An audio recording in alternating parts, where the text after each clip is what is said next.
Hello dear friends, this is Devashish and I welcome you all to my channel Statistics Curiosity। तो friends आज हम देखेंगे Indian statistical services 2019 में आया हुआ एक क्वेश्चन।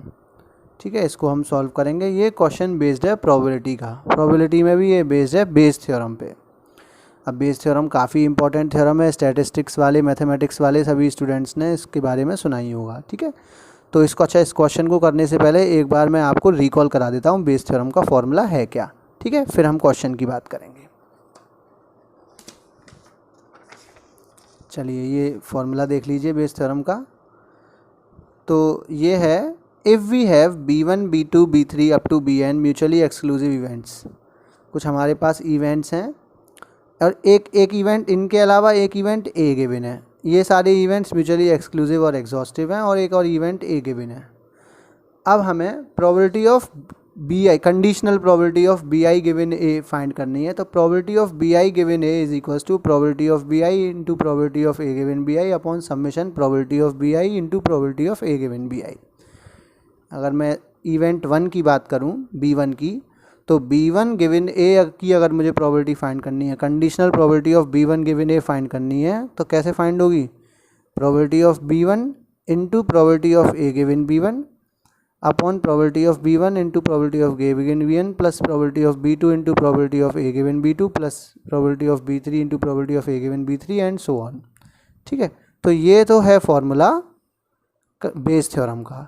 अभी ये थ्योरम इसको अच्छे से समझने के लिए अभी हम न्यूमेरिकल करेंगे, तो वहाँ आपको इसका प्रैक्टिकल अप्रोच भी क्लियर हो जाएगा। अभी आप फ़िलहाल के लिए इस फॉर्मूले को रिकॉल कर लीजिए। ठीक है, ये कंडीशनल प्रोबेबिलिटीज़ हैं जो कि हमें क्वेश्चन में गिवन होंगी। ए given B1, A given B2, A given B3 और B1 गिवन ए, इसका जस्ट अपोजिट वो हमें फाइंड करना होगा। ओके, चलिए तो क्वेश्चन पे आते हैं।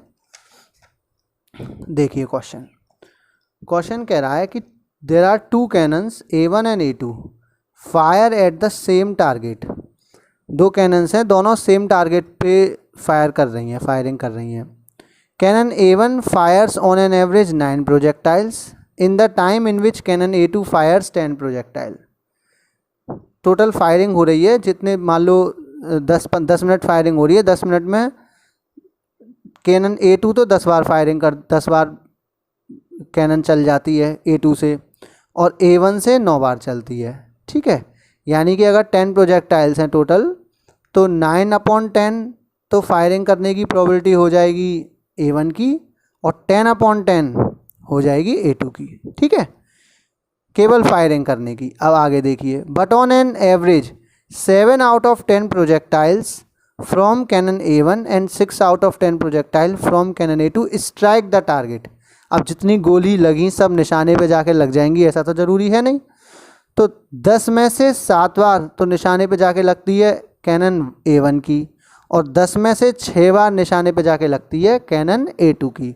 यानी कि 7/10 तो प्रोबेबिलिटी हो गई कैनन A1 की टारगेट को स्ट्राइक करने की, और 6/10 प्रोबेबिलिटी हो गई कैनन A2 की टारगेट को स्ट्राइक करने की।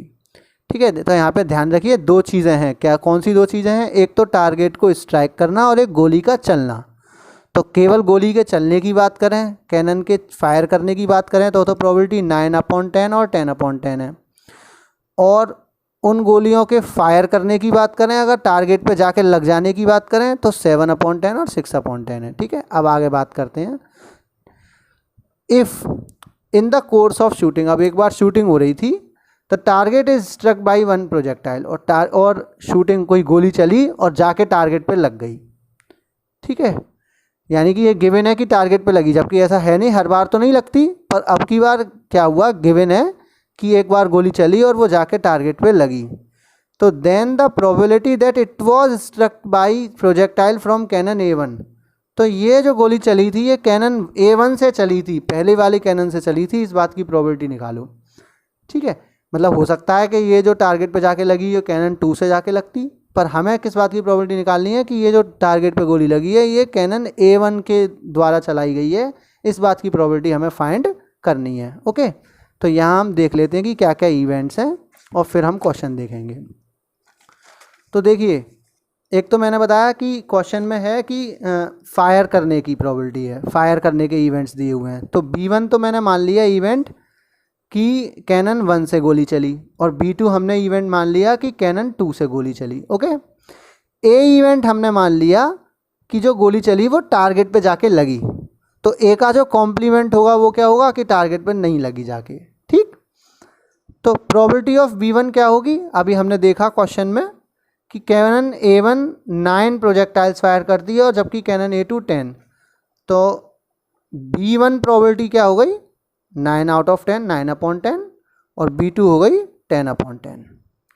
ठीक है, यानी कि फायर करने की प्रोबेबिलिटी। अब बात आती है हमें फाइंड क्या करना है। फाइंड हमें करना है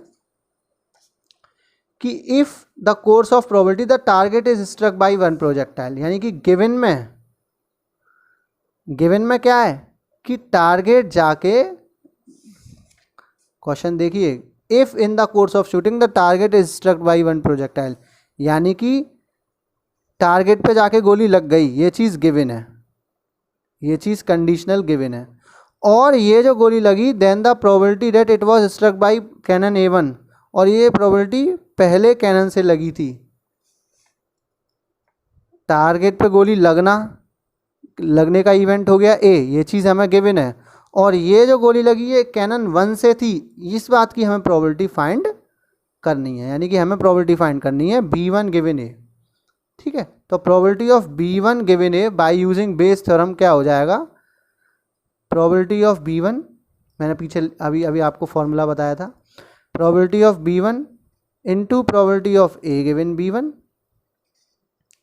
upon probability of B1 into probability of A given B1 plus probability of B2 into probability of A given B2।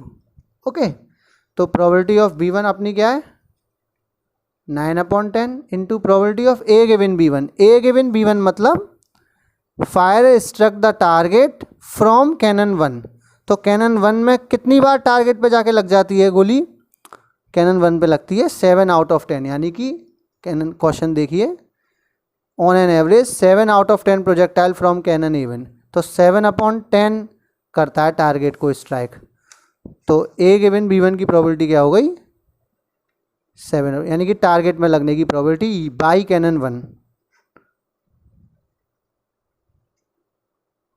Plus probability of B2 10/10 into probability of A given B2 by cannon 2, target पे लगने की probability cannon 2 से 6 out of 10 projectile from cannon A2। ठीक है ना, तो यानी कि ये क्या हो गई 6/10, तो ये हमारी प्रोबेबिलिटीज़ हो गई 9/10। अब इसको बस हमें बेसिकली क्या करना है, 10 से 10 कट जाएगा, तो ये हो जाएगा 63/63 प्लस 60, तो ये हो जाएगा 63/123। अब इसको काटेंगे, तो कटने के बाद ये हो जाएगा 3 2 जा 6, 3 1 जा 3, 21/41। ठीक है, तो इसका आंसर आया 21/41। तो ज़रा इसको देख लेते हैं कि कौन सा ऑप्शन ठीक है। Option B is correct answer, तो आंसर हो गया ऑप्शन बी करेक्ट है।